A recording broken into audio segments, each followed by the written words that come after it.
Em primeiro lugar, gostaria de agradecer aos organizadores desse simpósio.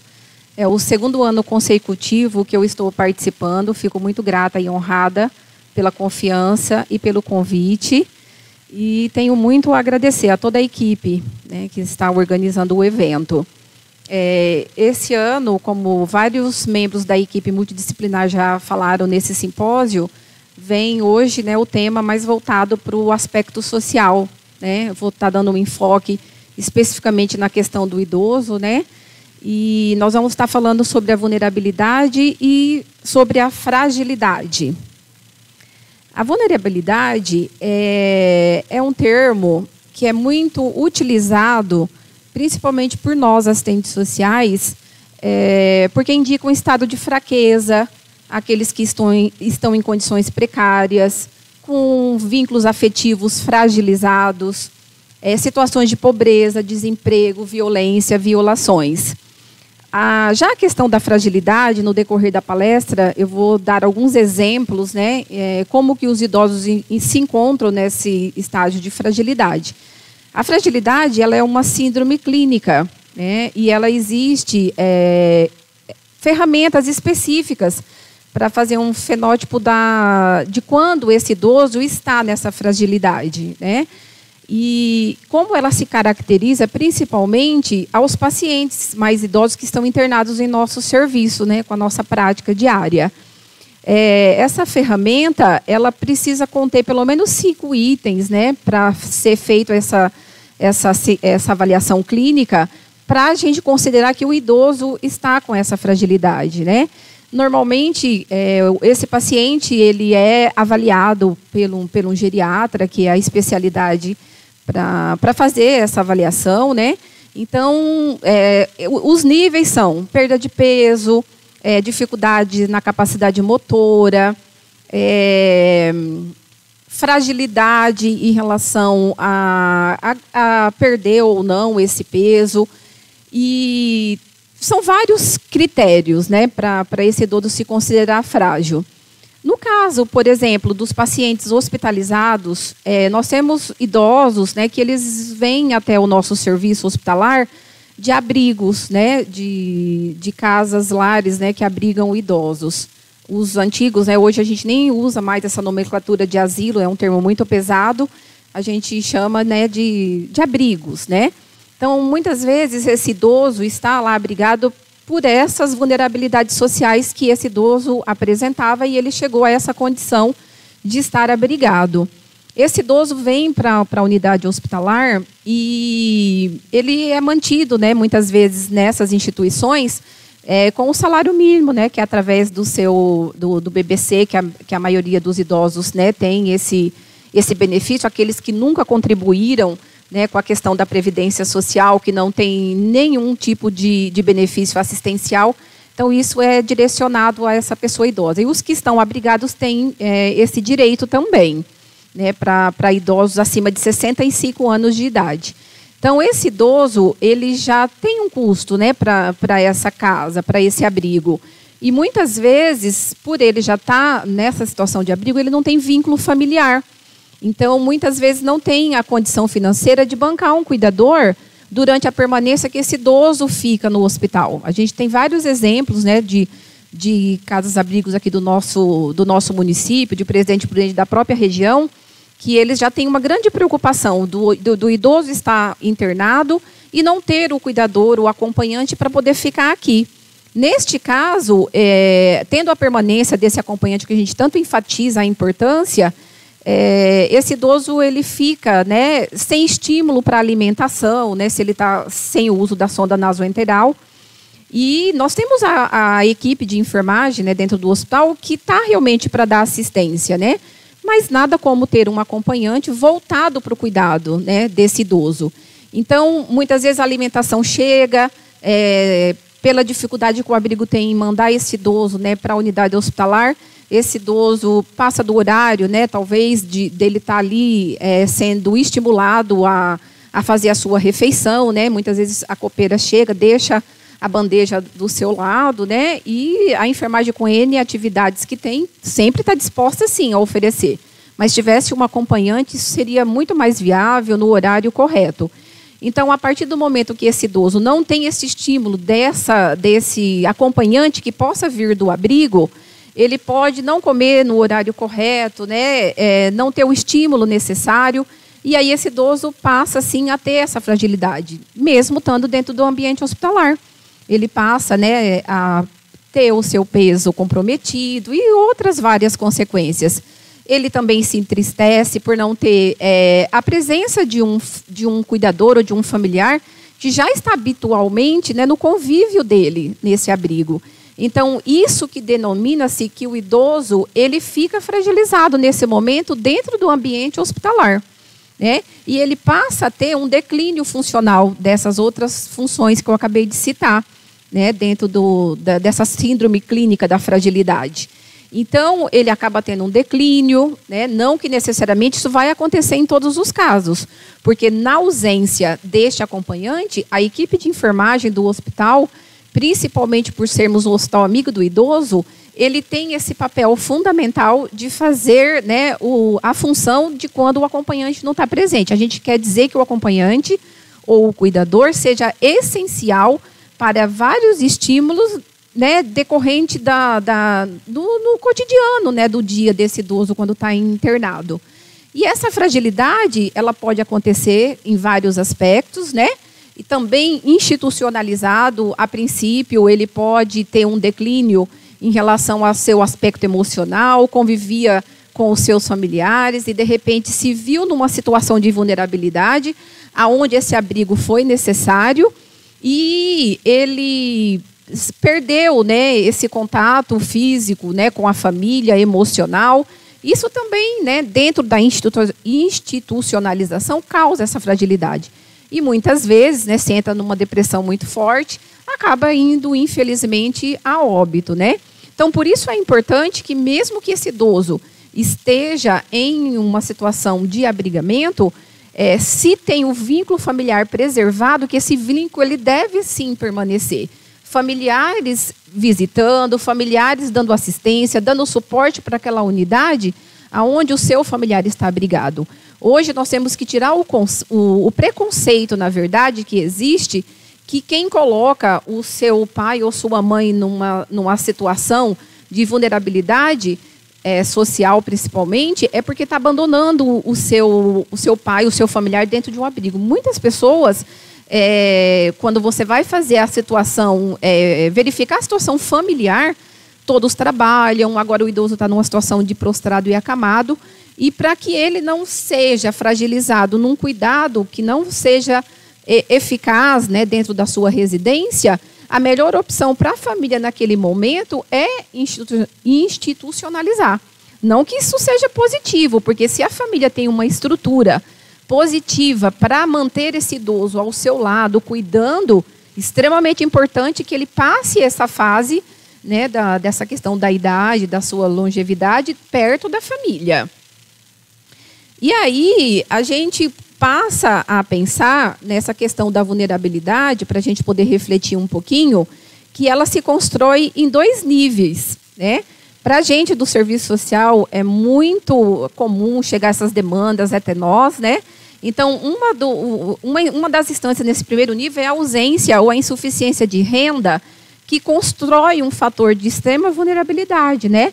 Em uma situação que nós temos, né, em relação ao desemprego, né? As pessoas, principalmente agora nesse período de pandemia, as pessoas ficaram desempregadas. Então, se está difícil para manter, né, uma casa e ainda tendo um idoso, onde ele precisa de cuidados específicos, né, fraldas e tudo mais, a situação fica ainda mais complexa, né? E muitos desses idosos, né, infelizmente, não têm a sua fonte de renda, né? Por isso que eu volto a falar. Os idosos acima de 65 anos, quando não tem a sua aposentadoria garantida, pode fazer, né, recorrer ao benefício da prestação continuada, né, que é promovido pela LOAS, né, para poder garantir esse salário mínimo, né, para a família prover o cuidado com esse idoso, né. São muito parecidos os níveis, né, para a gente caracterizar uma pessoa em vulnerabilidade. Na verdade, a gente não pode caracterizar somente a questão do idoso. A vulnerabilidade, ela atinge várias camadas sociais. A criança, a mulher em situação de violência doméstica, né? Ela engloba vários indivíduos da nossa sociedade, né? Mas hoje a gente vai focar a questão especificamente do idoso, né? Normalmente, os idosos, eles em situações, né, de baixa renda, eles vivem, né, em condições realmente precárias, né, de saúde, de higiene, de cuidados, né? E nós temos que, através das políticas públicas, a gente prover, né, e garantir o direito a esse idoso, né, a esse cidadão. Porque hoje nós temos tanto o Estatuto do Idoso como uma garantia para a efetivação dessas políticas públicas e a própria Política Nacional do Idoso, que, à medida que vai sendo identificada as demandas desses idosos, e a gente percebe, né, principalmente quanto assistentes sociais, que esse direito está sendo violado, é onde a gente vai garantir o direito, buscando, né, na rede socioassistencial, o que pode ser garantido, no caso, para esse idoso, né? Então, a gente entende que risco e vulnerabilidade social, elas caminham juntas, né? Porque elas estão aí nas nossas relações sociais, fundamentadas especificamente pela precariedade das relações de trabalho, insuficiência de renda, desemprego, exclusão social, desigualdade, violação dos direitos e entre outras, que desembocam, né, a nossa famosa questão social, que é uma das nossas demandas, né, do serviço social. Na questão do envelhecimento, principalmente dentro dessa sociedade capitalista que a gente vive, né, o processo de envelhecimento, a gente tem, né, que fazer um reconhecimento e um senso crítico que ele padece, sim, por precariedades, né?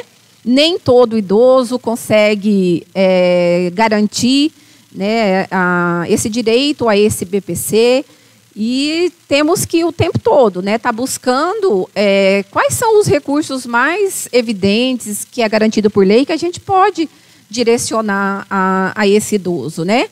Por isso que muitas vezes a gente se depara com situações, principalmente na nossa região, que a gente percebe idosos, né, em sinais, né, sinaleiros aqui, principalmente de Presidente Prudente, vendendo aquelas balinhas, né, engraxates, fazendo entrega de panfletos, né, publicitários.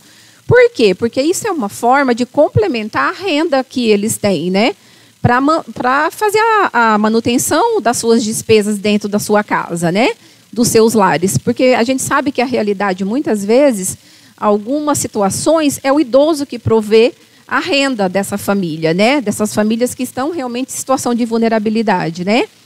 E a gente faz uma reflexão bastante crítica, né, em relação, porque, por exemplo, o Estatuto do Idoso considera que o idoso é considerado lei, né, a partir dos 60 anos de idade, né?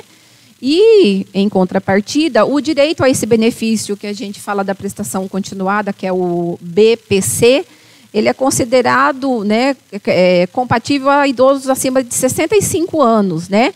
Tem que passar por uma avaliação pelo INSS, né, comprovação de renda dos outros membros que moram com esse idoso.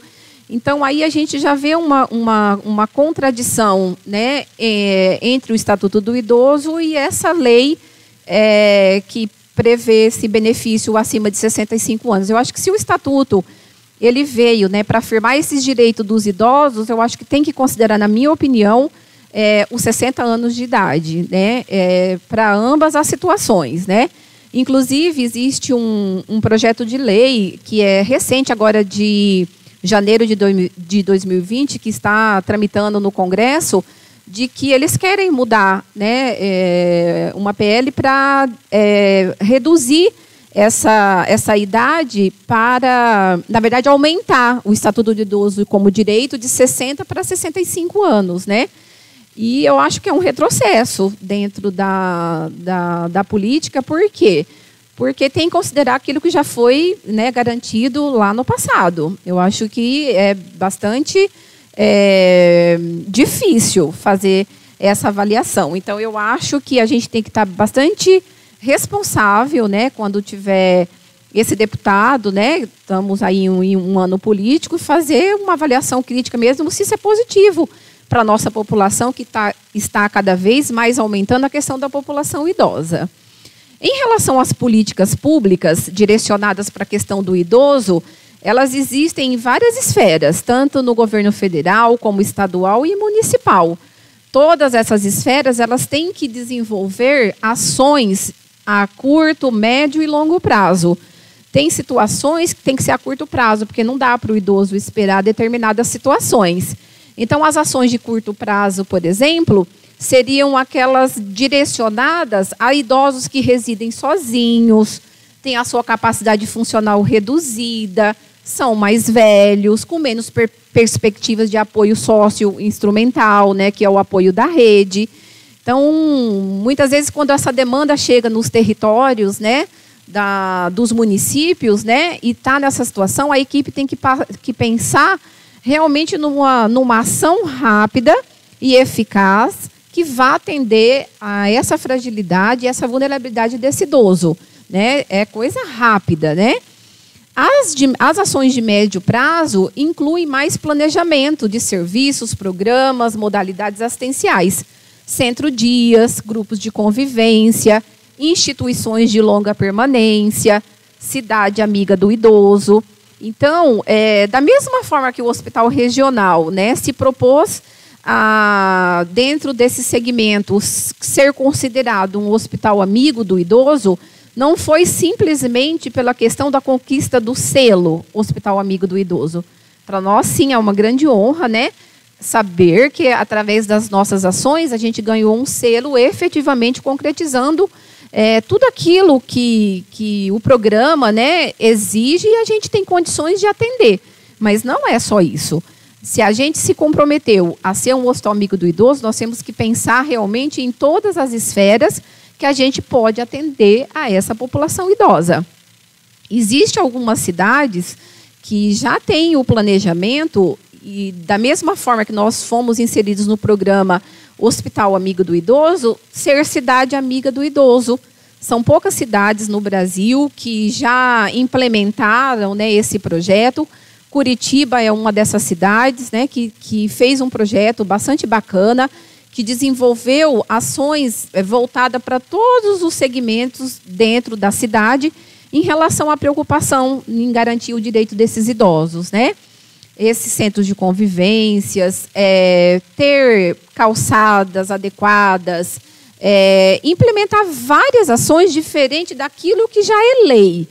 E isso vai sendo acompanhado, né, pelo próprio planejamento da cidade lá, urbanistas, arquitetos, né, as pessoas que estão envolvidas nos programas sociais em relação aos idosos. Então, assim, existe pelo menos umas 5, né, cidades no Brasil, que eu li recentemente, que estão preocupados e estão realmente voltados para essa questão de ser uma cidade amiga do idoso. Presidente Prudente vem bastante avançado em relação a garantir esses direitos, porque assim, nós como serviço social, né, de uma unidade hospitalar, nós temos que ter pleno conhecimento em relação a essa gama de políticas públicas, né, municipais, que a prefeitura, né, que a própria Secretaria de Assistência Social oferece, porque a gente, quando vai avaliar uma demanda de um idoso que está hospitalizado e que precisa realmente dessas ações, nós temos que buscar na rede para qual segmento que nós vamos dar o encaminhamento para esse idoso.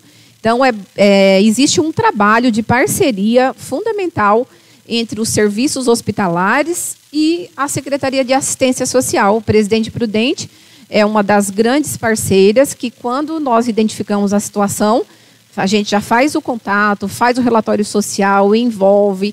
A equipe, né, da secretaria vem até o hospital conhecer a realidade desse idoso para ver qual é o equipamento, né, viável para adequar a situação pós-alta desse idoso, né? Quantas vezes a gente teve a visita, né, do CRI, que nós temos uma colega de trabalho, assistente social, que é nossa parceira, né? E porque a gente não trabalha sozinho, trabalhamos realmente em uma equipe, né? E muitas vezes o que a equipe precisa entender, a equipe multidisciplinar, é que para cada situação de cada idoso, nós temos um tempo para resolver essa situação.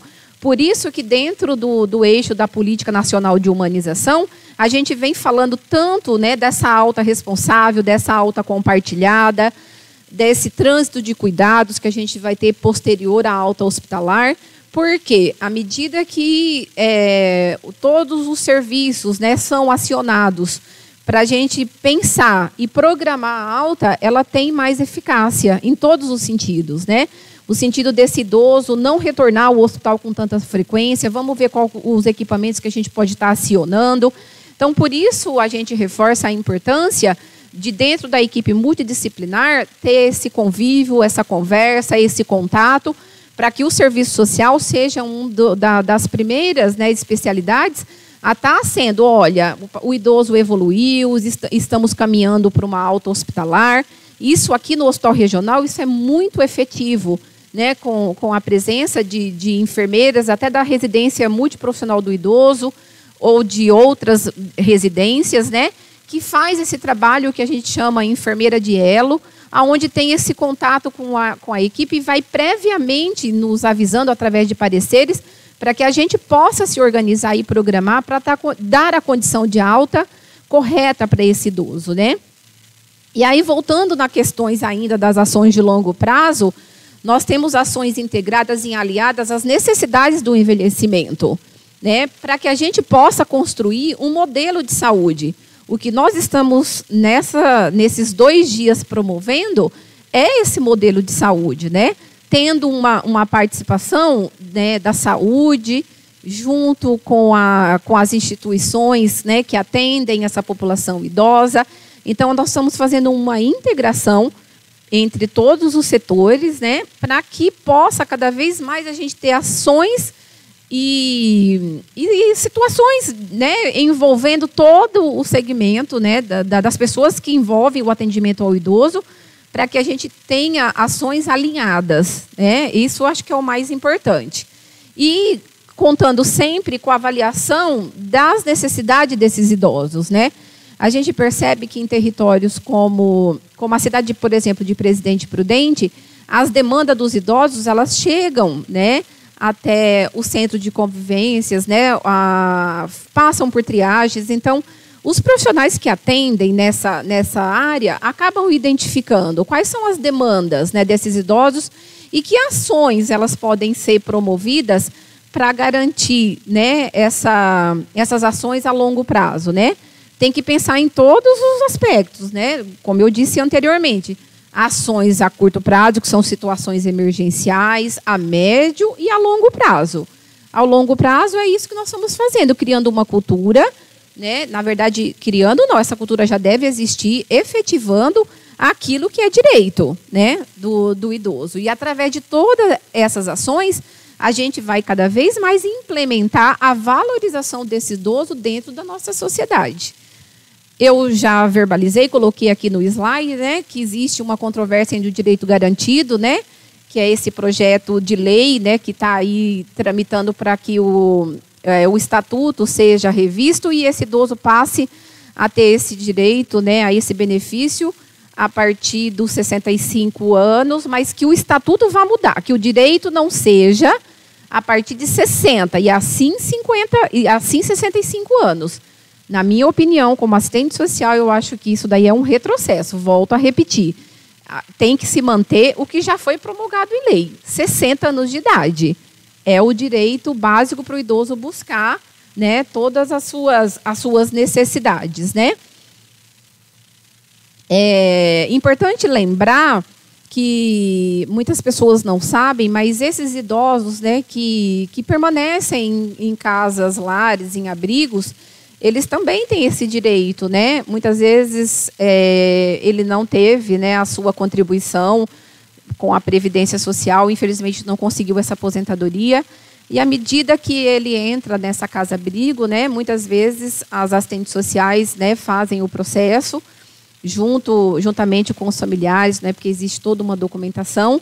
e esse direito ele é garantido, né, em relação a receber um salário mínimo para a manutenção dele dentro dessas instituições, né? Uma ressalva que o idoso recluso, né, no sistema prisional, ele não tem esse direito, né, que o idoso de 65 anos tem, que é esse BPC, né, quando ele não tem outro vínculo, né, ao INSS. E por quê? O entendimento do Estado é que ele já está dentro de um sistema prisional, que é Estado, e já provê todas as suas necessidades, né? E a gente tem que lembrar que tem idosos também dentro do sistema prisional, né? E aí a gente fica também se questionando, né? Ele tem a sua manutenção dentro do sistema prisional, mantido, né, realmente pelo Estado, mas e a sua família que está aqui fora, né, em situação de vulnerabilidade?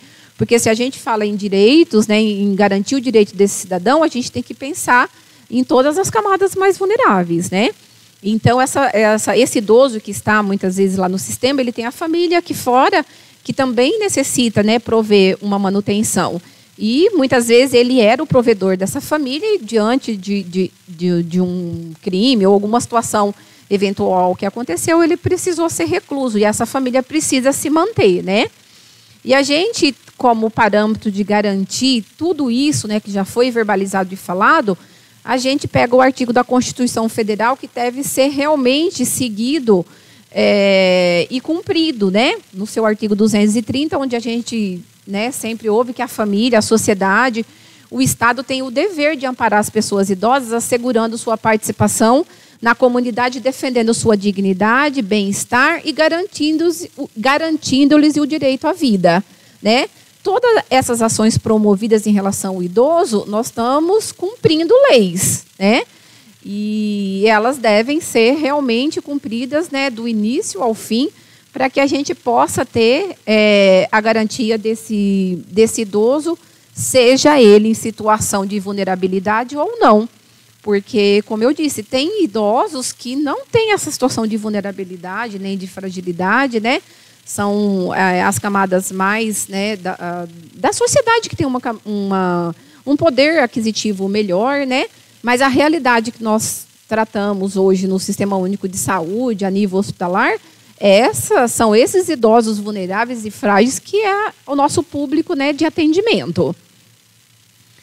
E eu gostaria de finalizar essa apresentação, vou estar disponível, né, para algumas perguntas que eventualmente o pessoal possa estar fazendo, dizer que nós temos que continuar, né, cuidar de nossos idosos é preservar a nossa própria história, porque nós somos os futuros idosos, né? Se nós estamos caminhando, né, para uma população de idosos cada vez mais maiores, né, existem estimativas, né, de até 2025 de a gente ter tantos milhões de idosos, né, a gente vê que essa população realmente vem aumentando, então cabe a nós, né, de unidades de saúde, qualquer instância da sociedade é cuidar, zelar, e garantir cada vez mais o direito a essa população idosa. Nunca podemos esquecer disso. Obrigada.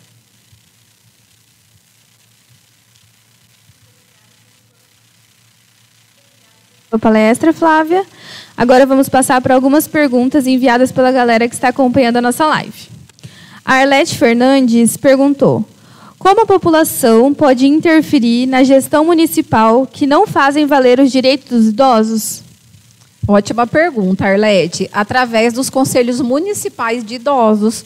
Da mesma forma que nós temos os conselhos municipais de saúde, onde a sociedade pode estar participando e opinando aquilo que é de mais importante para ser, né, desenvolvido na saúde, existem os conselhos municipais dos idosos, né, que tem as conferências, né, que toda a camada da sociedade pode participar. Então, é dessa forma, participando desses conselhos, que a gente, né, como cidadão, pode opinar o que vai ser melhor para cada uma dessa população idosa. É o direito da gente, né, garantir, através desses conselhos municipais, aquilo que a gente acha de mais importante, né, para cuidar dos nossos idosos.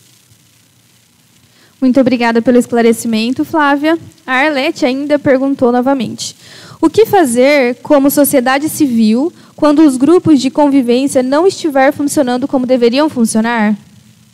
Na verdade, Arlete, nós temos que garantir, na verdade, de várias formas, né, esse direito. Tem situações que a gente faz a articulação. Um exemplo, né, o paciente está internado, não tem vínculo familiar, está programando para receber uma alta hospitalar. Né? A gente começa fazendo as articulações dentro da rede que é da nossa competência. Primeiro ligamos para a assistência social, fazemos esse contato, vemos a viabilidade deles ter uma vaga em um abrigo, e vai passando por várias instâncias. Depois vai para a área da saúde, né, que é uma outra política. E quando a gente se depara com situações que elas estão de difícil resolução, apesar da gente acionar todos esses mecanismos que existem, né, todos esses equipamentos, a instância a gente acaba partindo para o Ministério Público, né, que garante também efetivamente a questão de garantir, né, a vaga desse idoso em uma instituição. Né. Nós já tivemos várias situações aqui dentro do hospital que a gente permeou por muitas instâncias, mas não por não dos equipamentos, né, externos da rede, mas porque realmente era um paciente que dependia de cuidados de uso de sonda, prostrado e acamado, ia, né, ter um cuidado muito especial. Então, aí, na verdade, quando a gente se deparou com vários entraves dentro desse cuidado, relatório para o Ministério Público, cai na promotoria do idoso e ele acaba garantido através de uma determinação, faça-se cumprir. Na verdade, quando a gente esbarra numa instância onde a gente recebe as negativas, né, para dar esse cuidado, o que a gente faz? A gente garante isso através da promotoria do idoso, né, através de relatórios, né, com os relatórios dos contatos que foi feito com as redes, dando as negativas, e ele faz garantir esse direito, determinando uma vaga, um cuidador. Muitas vezes acontece de, inclusive, o próprio município pagar a estadia desse idoso numa unidade particular. Nós já tivemos casos como esses. Então, o mecanismo para garantir isso é realmente procurar a Defensoria Pública, Ministério Público, e através de cada órgão que cuida, né, da sua instância, ser garantido isso. Muito obrigada novamente, Flávia. Mais uma questão. É permitida a permanência do acompanhante para idosos durante a hospitalização em todo o Brasil ou depende do hospital? Não, isso é um direito garantido por lei. Paciente acima de 60 anos de idade, ele tem direito a ficar com um acompanhante na unidade hospitalar, seja em qualquer circunstância. A única ressalva que os hospitais, isso não é só o hospital regional, faz é que quando o paciente está dentro de uma unidade de terapia intensiva ou uma semi-intensiva, torna-se inviável a permanência de um acompanhante pelos cuidados que são prestados por toda a equipe ali dentro. Então, nesse momento, esse cuidador, ou esse acompanhante, ou esse filho, ou ele é direcionado para ficar na sua residência, aguardando um contato telefônico do hospital para que ele possa vir, porque ele saiu da unidade hospitalar, ou a gente tem as nossas casas de apoio aqui no nosso município, principalmente a Casa Tranói, que é um recurso, um equipamento que a gente utiliza bastante dentro do serviço social, que os acompanhantes podem permanecer nessa casa durante o período de 10 dias, com possibilidade de renovação, com encaminhamento feito pelo serviço social. Então, isso vocês não devem se preocupar. Se em qualquer unidade hospitalar vir qualquer membro da equipe multidisciplinar dizendo que isso não é um direito, isso não é verdade. É um direito garantido, com exceção em UTIs e semi-intensivas. Como agora em períodos de pandemia, nós não temos condições de colocar em risco, né, o idoso que está lá na unidade, né, da enfermaria dos cuidados de Covid, permanecer um acompanhante. A gente sabe que é dolorido, que é sofrido para a família, mas é uma situação que tem uma particularidade. Certo. Uma última questão que foi levantada. No caso de insuficiência de renda familiar, Quais são as possibilidades de apoio que podemos buscar? Onde a família pode encontrar apoio? A família pode encontrar apoio nas secretarias, né, de assistência social, né, dos seus municípios, né? Igual, por exemplo, nós temos a Secretaria Municipal, né, que são uma das principais equipamentos, né, da rede que dão entradas ao benefício do BPC, né, benefício de prestação continuada. Lembrando que, para acionar neste momento esse benefício, o idoso que não tenha tido, né, nenhum vínculo com a Previdência Social, ele precisa ter 65 anos de idade para dar entrada nesse benefício. Inclusive, são feitas visitas domiciliares, né, para constatar quantos membros da família moram na residência, comprovar 1/4 da renda desses membros que compõem essa família, para poder ter esse direito garantido. Mas o principal para o idoso hoje é o BPC. Muito bem esclarecido. Passo a palavra agora para que você possa fazer suas considerações finais. Novamente, eu gostaria de agradecer a todos os organizadores desse 5º simpósio, né, do envelhecimento setorial.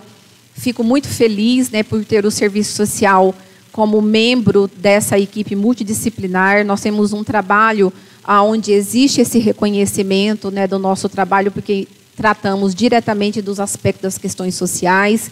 Então, isso foi um ganho muito grande, né, para toda a equipe do serviço social, a valorização dos nossos pareceres, né, para que a gente possa articular, né, com a rede socioassistencial todo o cuidado, né, que não só o idoso, mas que todos os cidadãos que estão dentro de uma unidade hospitalar possa garantir a pós-alta hospitalar. Então, eu fico muito grata, né, por esse reconhecimento e sempre vamos estar aqui à disposição para qualquer situação. Muito obrigada.